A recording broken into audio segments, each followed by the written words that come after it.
Hello there and welcome to another episode of Marketing Room 101, the podcast where I invite marketers for a good old rant and give them the chance to banish one thing from the industry forever. I'm Ben Norman, your host and self-appointed guardian of Marketing Room 101. And in my day job, I head up strategy at Principles, the longest running brand comms agency in Leeds. And I started this podcast because I both deeply love and occasionally loathe the marketing world. So I wanted to provide a safe space for those who feel the same to vent and banish their nemesis forever. In this episode, I chat to Chris Norton and Will Ockenden, who set up Prohibition PR in Leeds back in 2012. Fast forward to today, and they employ almost 30 people, and they've won over 35 awards, which the more mathematically astute listeners will have noticed is more than one per person. They sit in prolific North's top 10 PR agencies, and they specialise in food and drink, retail, higher education, and luxury sectors. Now, Prohibition is actually the first agency I ever came across in a professional capacity, back when I was a marketing intern and technically a client of theirs. Coming straight from an advertising degree, this was also my first real encounter with PR as a profession, and the point I became aware of the power PR can have for brands, which I fear many advertisers never fully appreciate or never fully understand. Since then, I've worked with Prohibition on plenty of projects over the years, including, yes, you guessed it, helping a client secure the Guinness World Record for virtual welly wanging. I wanted to talk to Chris and Will because the energy they have for what they do is always inspiring. Whenever I've worked with them, I've always learnt something, and most importantly, I really believe that the relationship between PR and advertising should be a close one.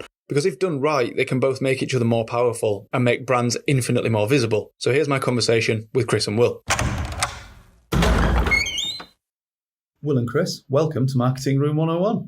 Thank you. Thank you. It's nice in here, isn't it? Yeah, could you, just for the sake of our listeners, could you just describe the room? What's it like down here in Marketing Room 101? Well, it was quite a drive to get here, wasn't it? Through that horrible industrial estate. And yeah. We're in the room now, and it's very low ceilings. Those kind of polystyrene tiles. The lights are a bit yellowy and flickery. Yeah, someone's smoking in the reception area, even though they're not allowed to. There's a poster on the wall of an eagle, and it says, "He who dares to soar dares to succeed."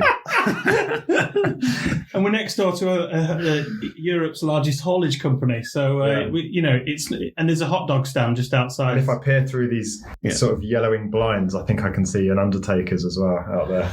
Is this the sort of so this is the sort of place as well where you don't trust the tea? You bring your Starbucks with you. It's in the tea. I think we asked for some earlier, and it's in one of those really thin plastic cups. Yeah, really dark. And the hot chocolate is like stuck to the bottom, so you've got like little lumps in it. I quite like that. Yeah. It's a bit cold as well, and there's a little electric heater under the desk. They don't do lattes, let's put it that way. Yeah, no, okay, all right, okay, let's, if we make this quick, we can get back out of here. So, that's awful. So you guys both run Prohibition PR in Leeds together, and you have done since 2012. Before that, you worked together for how long? 4 years? Something like that? Yeah, 4 or 5 years. So you're getting on for potentially about 20 years of a relationship. Cheers, mate. Thanks for reminding us. So I sort of wanted to know, what is the secret to your lasting marriage? It's never been called that, I can tell you right now. Yeah, and that's assuming it is lasting. It is lasting. Exactly. Don't worry. That's a good question. I think trust is important for a working, all relationships, whether it's working or, trust in every relationship. If you can't trust your business partner, or you can't trust your girlfriend, or you can't trust your wife, then it's not going to be long lasting. You've got to trust each other, and you've also got to laugh a lot, I think, and see this funny side of shit situations, because business is not a fun scenario every day. Some days are brilliant. Other days are absolutely awful. This place has been open about 12, 13 years. So some days are brilliant and we're winning. Purple patch. We've had one time where we won 7 pitches in a row, and then you have some times where you lose 4 in a row or something like that. So you've got to, I think if you don't let the highs get too high and the lows get too low, stay more in the middle, which is what Will's good at, whereas I go with the highs and go with the lows. And for me, this sounds like quite a boring response. Having complementary skills, and it'd be easy to go into business with a mate and you're both really great at selling, for example, but you need somebody that Chris and I have very different skill sets, and a lot of what we do doesn't cross over. And that means Chris can do his thing, I can do my thing, and it just works. We're not butting heads the whole time, and we can kind of work autonomously, and it works. So absolutely don't go into businesses with someone who's got the same skill set as yourself. It would be crazy. Yeah, I think it's about being able to notice that in each other as well, isn't it? You've worked together for so long that you can read what the other person's thinking. It becomes a bit instinctive, doesn't it? You know that actually, if one person's feeling like that, but actually I need to maybe pull them back down again, or vice versa. It's one of the things that in pitch situations with clients, they always used to point out that if you don't have if you work with someone, you've got working chemistry and you know each other, like you just said there, you can tell what people are thinking before they've even said it or whatever, like the non-verbal cues. And if you cobble a pitch team together, when I used to work for a network PR agency, a big national network one, and they used to put PR teams together and bring the offices together. But the problem with that was you had the core team and then you had people from the offices, and they didn't really work directly day in, day out with the people in the pitch. I used to think that was weird for the chemistry with the client. The client can spot that sort of stuff. If you've got a working chemistry, so you need to have that as well. So I think having that core team of people that have been there long enough to bring other people on, isn't it? And have the people that actually, if I'm going to be in the trenches, I want to be in with those people. Yeah. Something else I wanted to sort of ask quickly is, so you run Prohibition PR together. You guys both run a podcast. You're both co-host Embracing Marketing Mistakes. Yeah. What inspired that? And I think what I'm getting at here is you guys must have made some mistakes over the years, and that presumably led to the creation of that podcast. That's an interesting question, actually. I mean, I think both of us share the feeling that if you're not making mistakes, you're not being daring or bold enough. And I think that's true. You can go through your whole career without ever making mistakes, but that basically means you're never taking any risks. Yeah. The only way you can ever really do great, challenging work that matters is by making mistakes, by pushing the boundaries. And then learning from those mistakes is really important as well. And we will always say to people, it's okay to make a mistake. Don't make the same mistake twice, but it's okay to make mistakes. Just learn from it and do something differently as a result of it. I think also mistakes is like a negative thing in the UK. Maybe in the US, it's slightly different. People look at like businesses that fail, and then successful entrepreneurs are the ones that have failed several times, and they learn like, you should be making micro mistakes every day. If you're not making mistakes in marketing, you're not pushing the boundaries of creativity and what you should be doing. You'd be doing vanilla content. I think one of the reasons why I thought it was good is I was at a conference, the PR Week conference a few years ago, and there was like 8 keynote speakers and a couple of panels and things like that. And one person stepped up and presented a campaign. Everybody else was presenting these amazing purpose-led campaigns. There's Dove and everybody presenting all the great work they've done, and they're really interesting. And then one guy got up and just presented a campaign that totally fell flat on its face, and everybody was talking about it afterwards because it was so refreshing and honest. And you were like, that's the brilliant thing about failing, is if someone shares it, everybody learns from it. And there's a famous quote, who I can't remember who said it, but it's from somebody far smarter than me, that is, smart people learn from their own mistakes. Very smart people learn from other people's mistakes. And so that's sort of the theory behind it. Yeah, I like that. Yeah. I think it was Eddie Jones. Did he say he likes to be hard in victory but soft in defeat? I think there's something in that where it's like, actually, yeah, you've made mistakes, or you've not been at your absolute best, but we're going to embrace that and we're going to learn from it. But also, how many times have we been in pitches where you don't feel like you've done the best possible job, but you've won the pitch and then everything's forgotten about? All of a sudden, you're like, oh, this is great, right, let's just move on. That pitch was brilliant. Yeah. The other one, we might have done an amazing job, but it completely bombed and we didn't win. But we like to try and pick into the minute detail. So I think sometimes we can ignore the actions and just focus on the results, can't we? Absolutely. It's the same as sport, isn't it? That's what it's like, you're using rugby as an example, but managers that win, I'm sure they must overanalyze games where they lose much more than they do when they win. Well, Pep famously, you get City winning 5-1, 5-0, and you can see him bollocking the players right up until the very end, can't you? Because it's that perfectionist mindset, and it's, we have to keep learning from this. Yeah, 100%. Is that who you model yourself on, Pep? Great Potter.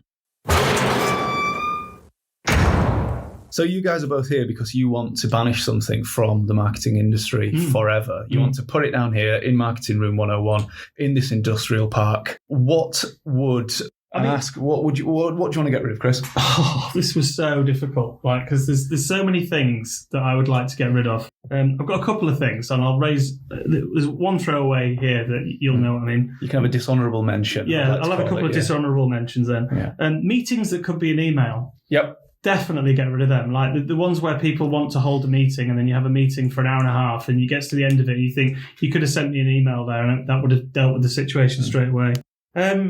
Pitches. Sorry, clients out there. Yep. Clients that call for pitches of more than 5 agencies pitching. You're wasting your own time. You're wasting the agency's time. And we don't do it. So anything more than 3, we usually decline outright because we just think, unless it's something, I'm not saying absolutely everything, but often, like, you can just review a situation and think, if you've got 5 agencies pitching, how are you going to judge that? You need to shortlist a bit better. On that, actually, Chris, do you remember a few years ago for a very, very well-known national, if not international brand, had a couple of chemistry meetings, one of 15. One of 15. And this was a marketing director holding this. And I thought, how on earth have you got the time to meet, speak with, and then receive pitches from 15 agencies? Do you not have a day job to do? It smacks of just a lack of research up front, doesn't it? And agreeing. Because when it comes to pitching, I really enjoy a good pitch. Yeah. And I really enjoy the buzz that you get of a pitch. I feel like you get the best out of teams when you're all clubbed together on a pitch. But like you say, if you've got 5 agencies there, or you've got 15 people in a chemistry session, do I know for sure that you really know what you want, and therefore I'm able to pull together a proposal and come back? Or are you just fishing for as many ideas or as much input as possible to help you form your brief almost? But more than 5, like, how do you even remember what they said or who they were? Yeah. I think we'll take them as dishonourable mentions. I think I've had quite a few people already queuing up to put pitching in there, so I'll get into that more in I've got a question for you, Ben, as the host. How many pitches have you been paid for in your career? I think 2. We've just been offered to be paid for by 1. That's the first one in out of how many? I go hundreds. I mean, it might even be 1,000 pitches. But I've also never been paid. We've never been paid at Principals, to my knowledge, for a pitch that's been profitable. Like the actual pitch, it's kind of a token gesture to cover a bit of time. Yeah. It's which I think's fair. I would accept that. But I think there's something about paying a fee towards the pitch, even just a token gesture, that helps the marketer that's setting the brief to really consider what they want. Yeah, exactly. Because you can just fire out to 15 agencies. There's almost an idea of, well, if all these agencies are going to come back. The waste, I mean, if we're honest about pitching, you're probably looking at £20,000 to £30,000 in fees, aren't you? You could easily be on 20, 30 grand. In time, yeah, definitely. In time. You times that by 5. I mean, it's shockingly inefficient and immoral, actually, way to operate, isn't it? But that's the game we're in. To add to that, though, this one we're being offered to be paid for, we've been hand-selected because, and I feel like we've got to do a shit-up job now that we're being paid for it. The work's going to be better. Like, the work is going to be really... we're not going to do a half-assed job if we're getting paid for it, which I think is a brilliant tactic. Even if they've picked 3 and they pay all 3, I would have thought that better commitment, like you're saying, from the client, but also from the agency. Yeah. So, yeah. And it's going to have a real brief attached to it. Yeah.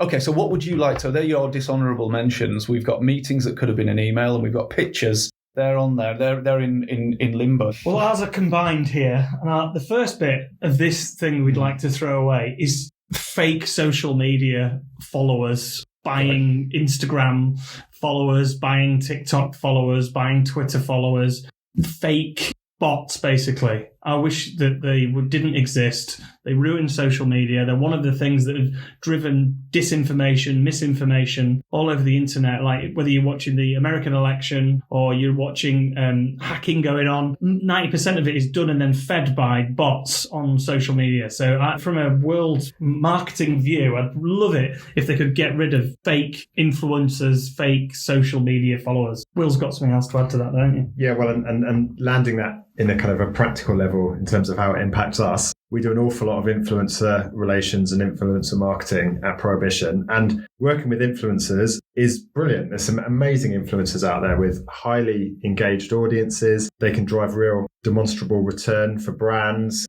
Influencers are professional, they're skilled content creators. We're not slating influencers, and we love working with skilled influencers. But what does happen is you inevitably get into conversations with influencers who have got a seemingly highly engaged audience. You start doing your digging and you realize it's all bots, it's all fake followers, and it happens more often than you'd think. And there's a lot of, I guess it needs a bit more regulation. I know the ASA have got now, expanded their kind of reach to cover disclosing paid partnerships if you're an influencer. That's great. But in terms of the integrity of the influencers themselves, that remains a little bit of a Wild West in some cases. What we also see, which drives me wild, I've got a few dishonourable mentions. I feel like this is just one big rant. I like it. This is a safe space. This is why we set this up. So we regularly get approached at Prohibition with, requests from journalists or influencers for hotels to review, products to review. I'm an influencer in this space. Have you got any food and drink experiences? The number of times we get emails, usually around Christmas actually, from influencers saying, I've started a blog that covers covers travel, food, fashion, all the good stuff, basically. Everything. It covers everything. Have you got any hotel stays for families?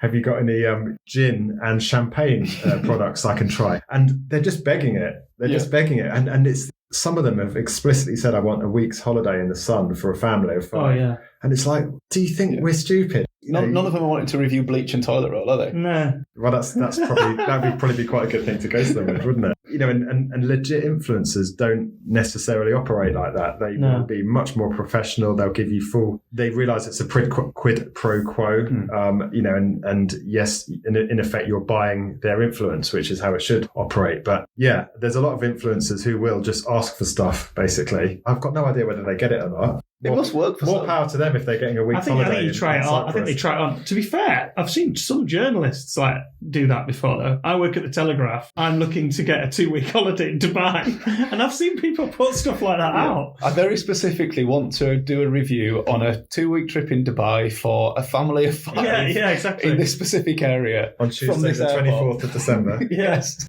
Yeah. I mean, to be fair, and that's how it works sometimes. I remember once we were working for a gardening brand, and we had a TV celebrity gardener, and the campaign was, or the tactical opportunity was, we would make over a journalist's back garden and demonstrate these products in use. And this journalist basically got about a £15,000 garden makeover. Brilliant. I'm not sure how that would even work with the tax office, actually, HMRC. That's absolutely a benefit in kind, isn't it?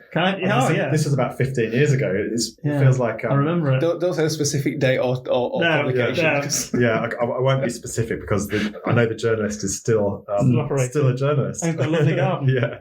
I suppose it's not what you know, it's who you know, isn't it? So how do you... Because there's an element of this where actually there's clearly value in that. There's clearly value for that publication. There's clearly value if an influencer has that real following. So how do you draw the line? How do you sniff this out, I guess? I mean, there's a lot of technical tools you can use to look at, depending on what platform it is. I mean, we worked with a well-known high street brand, and they were doing something in London Fashion Week, and they said, we've just paid this influencer £15,000 and we're not very happy with the results. And they'd not run it past us. We were doing some other sort of social media strategy for them. And I was like, pass it here. And I ran it through a few of my tools and stuff. And I was like, this person had a load of bots as part of it. They had what looked like a bona fide following, and they got some engagement, but it was much less than what you would think. And it was all paid partnerships, even though then, you know, we're talking 8 years ago, you didn't have to do the hashtag ad or hashtag spawn or whatever you do now, where you have to declare it. So just by doing a simple analysis within 30 minutes, we could tell that they'd wasted quite a bit of money here. And that's the problem with influencers. As Will says, we like to work with them. There is no proper, like, a journalists have got a code of practice to work to. You've got to be mindful that you do need a brief. You need a clear contract with them of what you want them to do. Don't be too restrictive, obviously, but you need to make sure you tell them what you want. You can't craft exactly what they've got to write. You've got to use, you know, you're basically buying into their audience. But sometimes that can be fraught with danger. Yeah, I mean, it's that due diligence ultimately, just in the way that if you're buying media, you'd really dig into who the audience is, etc., etc. But inevitably, you still have to take a bit of a risk sometimes, just as you do with mainstream media. You have to do your due diligence. Just like you do with podcast guests. Yes. You don't know what you're going to get, do you? No, it's very much a mixed bag. Read into that one. Yeah. No, I'm just joking. So you've got fake influencers, we've got fake followers. We've also what you've just mentioned there, which is almost, whether it's a publication or whether it's an influencer, there's that aspect of them being genuine, isn't there? This is quite a broad question, really, but what do you think makes a good influencer relationship for a client? Longer term, first thing. Yeah, the big shift we're seeing is a shift from influencer marketing, i.e. one-off activities with somebody from Towie to promote teeth whitening, for the sake of argument, through to influencer relations, where you actually work with somebody on a more long-term basis. An organisation might put them on an ambassador program. They might involve them in NPD development. They might involve them at events. And I think those longer-term relationships is what we're seeing a lot more of now. And that's when you get real value. And how can you expect to get anything meaningful from Kim Kardashian tweeting something and charging $1 million for it, which famously happened, didn't it? I'm sure you would, but it's a more authentic relationship, and I think that works both ways. Both the way the influencer kind of engages with your brand, but also the way your audience will see that relationship. And the smarter brands are doing that now. I think the other thing is that marketing wanky word that we should probably chuck in there as well, which is synergy. Yeah, so like the influencer matches the brand values, and at the end of the day, like the best relationships that we've ever done in influencer marketing or influencer ambassador programs that we'll talk about is when the bloody influencer themselves has actually used the product and buys into it anyway. And then you say, oh, I've seen that, so quite a bit of research, and then you found somebody that already uses it anyway. It's a much easier door to push open. So it needs to be something authentic. I think it's that difference, isn't it, between what you're saying about Kim Kardashian doing a single tweet. That will grab you awareness. People will know about that product or brand who didn't know about it before. But do they actually remember anything about it? Or are you just buying into awareness? Or are you buying, like you say, that longer term relationship? Are you wanting people to buy your product and buy into your brand? Or are you just wanting to slap it on an awareness list, I guess? And does this go to the difference between performance marketing and brand marketing? Performance marketing is very much now buy, click, buy, turn off your performance marketing, nothing. Whereas brand marketing is more towards the brand ambassador program. Maybe your brand ambassador comes to 3 or 4 events a year. Maybe they're sharing stuff that they're using the products at home. Maybe they're a VIP guest. You've got a special London launch. It's much more about the brand rather than just performance now, click, clicks would get you.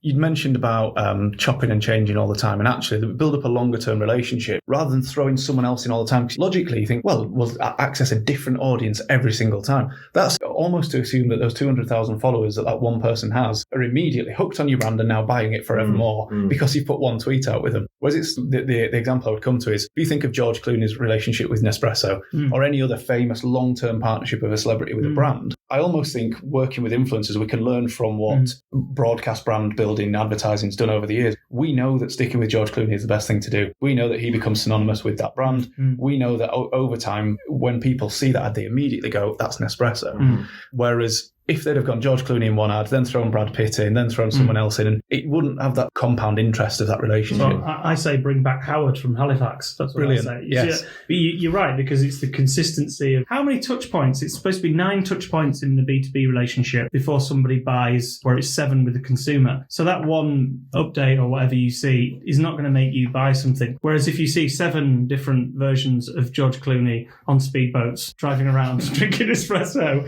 or that guy from the operatic singer from a certain insurance brand that we don't need to mention. He's now, you know what I mean? There's certain brands, isn't there? All the meerkats. The meerkats.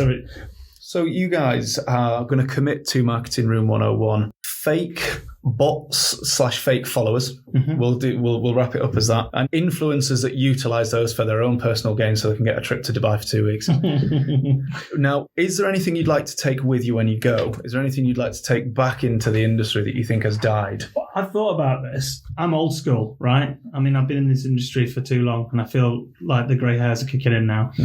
And before email marketing, there was this thing called direct mail. And before that, there was the personalised note. Now, if you're a marketer out there, if you want to get some sort of effective campaign and you've got a small audience, try the personalised note. The actual handwritten personalised note to market something if you've got a tiny audience. So how would this work? This is slightly before my time, sorry. What, you didn't write? You didn't used to write? How many handwritten notes have you sent? You've never sent me one. I have, but it's 2 words and it's on a post-it.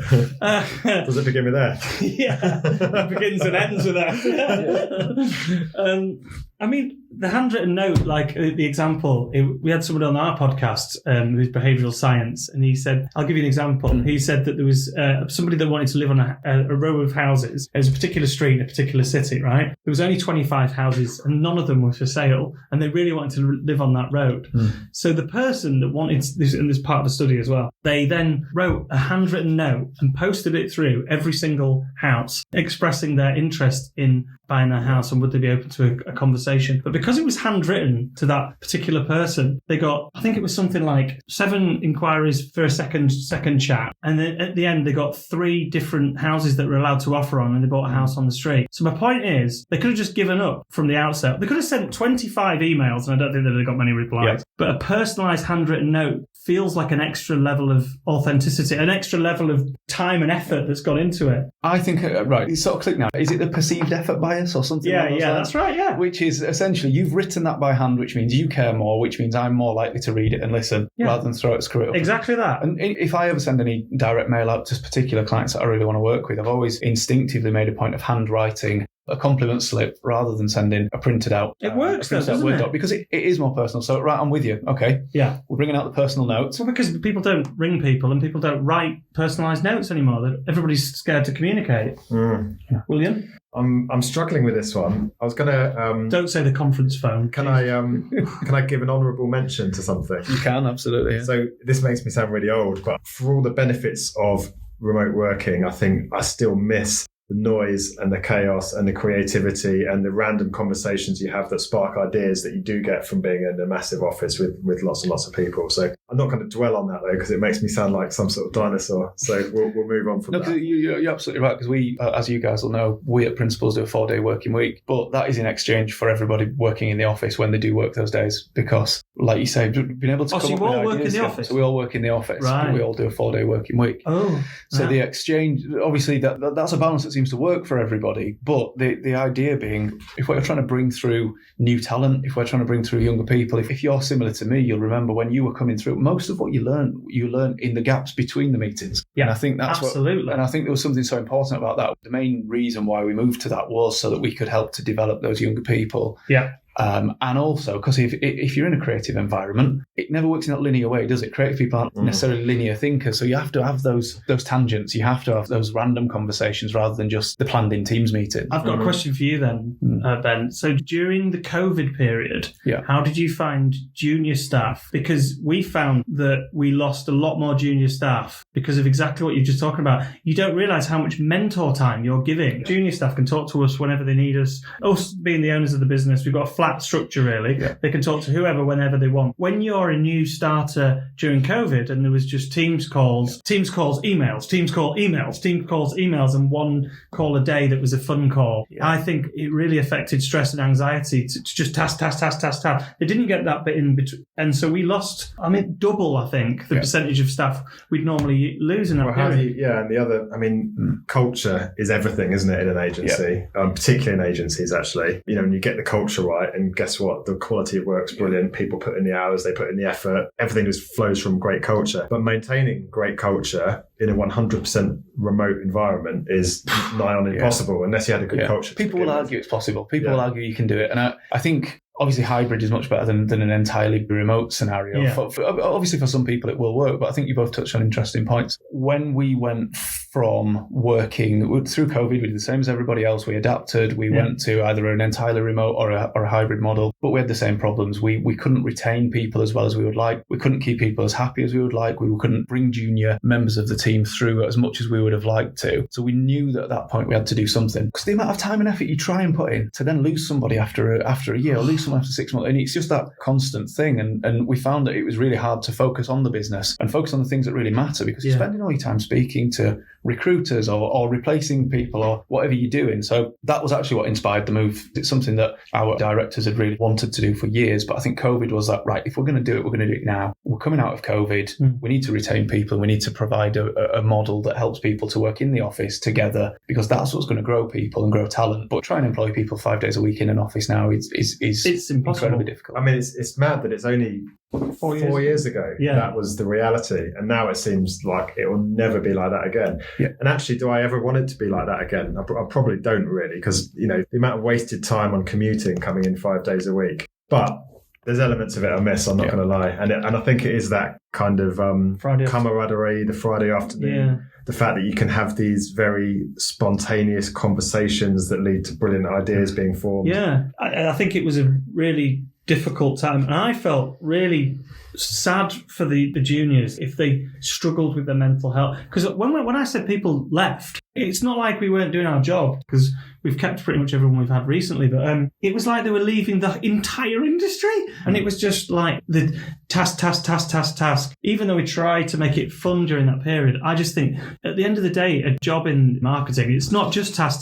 There is a bit of fun. There is a bit getting together on a Friday afternoon. We're not bloody robots, are we? And the other side of it, actually, I mean, our job used to be a lot more meeting journalists, going out with journalists, heading down to London and getting 15 journalists in a room and briefing them. But they've all now moved out of London. They all live in Kent. Yeah. Yep. It's email only, generally. They don't like to be spoken to on the phone too much. You don't really get to meet them like we used to. You know, the whole human side of the industry is shifting. It's how many pitches do you now do face to face? Is it shifting back now, though? I mean, I don't want to get into that whole issue too far, but Amazon are now, they famously said they want everybody back. We don't believe that. I think I think a hybrid approach is best. What we do say, Ben, is we realised that juniors really are the ones that struggle. So we ask our juniors now to do their first, is it 2 or 3 months in the office for 5 days a week, and then they go on hybrid, because sometimes you just want to lock yourself in a cave and work on your latest podcast, right?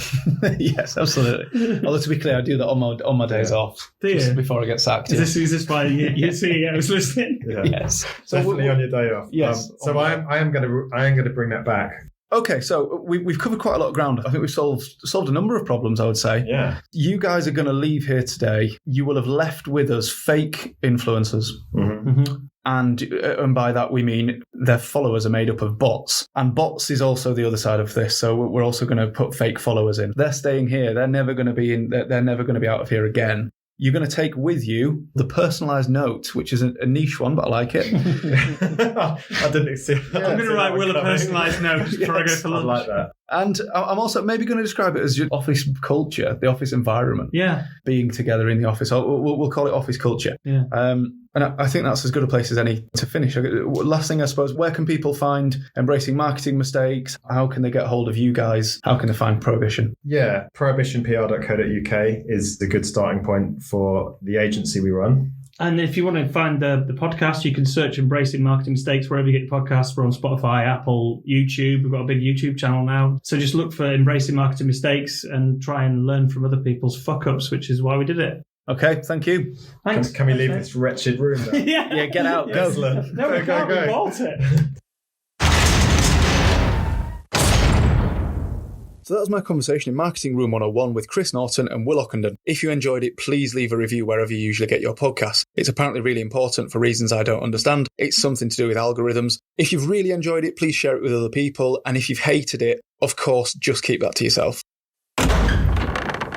This podcast is not sponsored by Principles Agency. If it was, I probably wouldn't have turned up to record this episode without a microphone and have had to plead with Will and Chris to use their recording equipment. However, as it's where I work and they give me a free day off every week, which I spend doing this, I do feel obliged to give it a mention. At Principles, we're obsessed with the word unforgettable, meaning we help everyday brands come to mind quicker and stay there longer. We do this using a set of principles the team and I developed. This means making brands more distinctive, entertaining, visible, and consistent. If you'd like to chat about how we can help you or learn more about the principles of unforgettable brands, just pop me, Ben Norman, or Principles Agency a message on LinkedIn or head to principlesagency.co.uk.